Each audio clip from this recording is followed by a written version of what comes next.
Salt Lake FD ব্লকের দেববাড়ির পুজো জমজমাট। 4 দিন ধরে পরম নিষ্ঠায় দেববাড়ির দেবী দুর্গার আরাধনা। আত্মীয় স্বজন, পাড়া পড়শিদের ভিড়ে দেববাড়িতে উৎসবের আমেজ।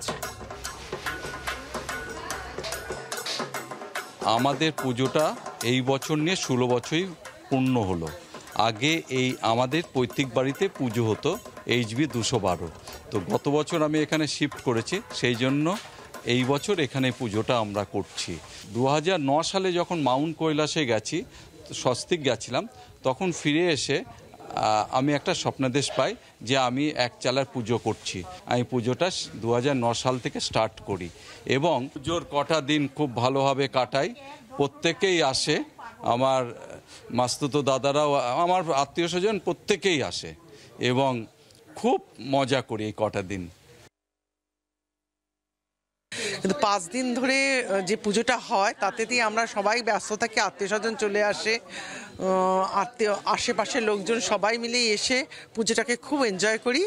আর পুজোতে নিজেরাই খুব ব্যস্ত থেকে নিজেরাই কাজকর্ম করি। খাওয়া দাওয়া তো অবশ্যই আছে, পুজোয় কটা দিন আমরা নিরামিষ খাই। 2009 সাল থেকে আমি দুর্গাপুজো স্টার্ট করি। সেই দুর্গাপুজো 9 সাল থেকে আমার বাইরে যাওয়ার হয় না, নিজের পুজো নিয়েই নিজেকে এত ব্যস্ত থাকি, তখন আর বাইরে যাওয়ার পরিকল্পনাটাও আমার আসে না। বাংলার আওয়াজ, বাঙালির আবেগ, জি 24 ঘন্টা।